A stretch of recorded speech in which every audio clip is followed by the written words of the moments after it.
ประมาณการนี้คือมีนบองโอนจีจานได้โยลคอตะเลเรื่องเหตุการณ์ในการลังจมพูตะเลเรื่องตุ่มเตี้ยวปัตตวปีผลิตกรรมเดสมัยฮองเมียกดบานตุ่มเละจำเรียงแบบบอดได้เมียนจำนองเชิงทาปรุงลิขิตได้ชีเรียงนังสมได้ดอยเนี่ยเนียงเอาสกุลกัญญาได้โยปีกไซจีวิตรบอเนียงโนเจงปีไซเรื่องตุ่มเตี้ยวให้เดสมัยฮองเมียกดกับบานเซในปีดามอัมวีได้ทารอลตัวอมเหตุการณ์หนึ่งตีตั้งกรอนตายจีเรื่องประดับตายปนองจังบันในทากอดอัดบานอาหารทาสายชีวิตเนียงโนได้ในขนมสายเรื่องคือจีเรื่องเปิดเตะได้สำได้ทาเนียงโนก็มีจัดเลอตมได้อันนั้นคือกอดอาจีเลิกยอมมาเตะเนี่ยคลาดได้เกิดทาเหตุไอเนียงโนตื้อสำหรับครูนไอ้ได้นั่นไง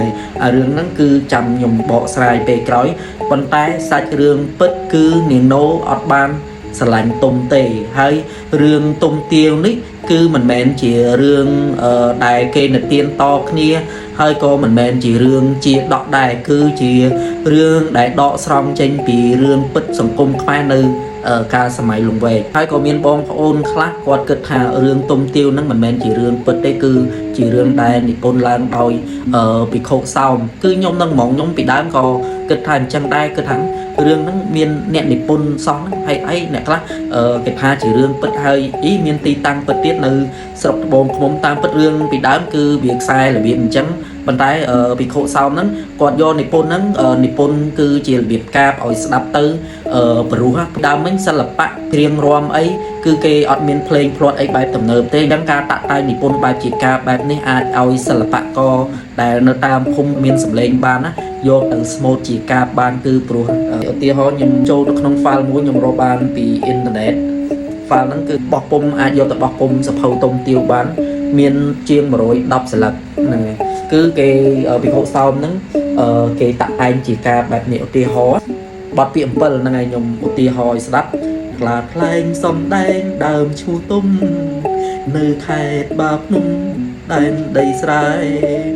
នឹងប្រហែលជាពីដើមមកមានខេត្តបាភ្នំមែនអត់បងប្អូនអរគ្នាធ្លាប់ឮតែស្រុកបាភ្នំប៉ុន្តែលើប្រហែលជាដូរតែកោបទុំនាមមានម៉ែប៉ុន្តែហេតុបិទសំដែងអានឹងអត់សូវយល់ដែរកន្លែងហ្នឹងកើតឡើងលោកធំល្មមប្រមាណច្រើនឆ្នាំសោតបានម្ដាយតបតែងយកទៅឲ្យរៀនចោលគ្រឿងល្បែងស្វាស្វែងនៅវត្តវិហារធំលោកគ្រូទទួលស្រួលព្រះតីត្បិតបៀនទុំវ័យខាងអាគមអាចគប់ដោយប្រាជ្ញាប្រឹងចិញ្ច្រាំខិតខំចង់ជួបភ្នំសាមណេរប៉ុន្តែពីដើមមកគេមិនមែនច្រៀងរបៀបខ្ញុំអញ្ចឹងរបៀបខ្ញុំរបៀបអានយកពីដើមគឺគេមានបទគេច្រៀងបាន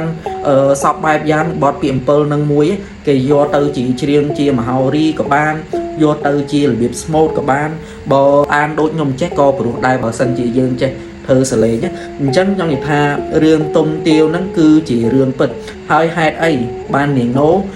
សម្រាប់ខ្លួនទៅតាមទុំនឹងទាវនោះគឺមកពីចំនួនហ្នឹងគឺនាងណូគឺជាអ្នកបម្រើក៏បងប្អូនដែលស្ម័គ្រស្មោះជាមួយនឹងម្ចាស់ហើយយើងតែងតែយកច្រឡំថាហេតុអីនាងណូប្រហែលជាស្រឡាញ់ទុំដែរវាមិនដែរ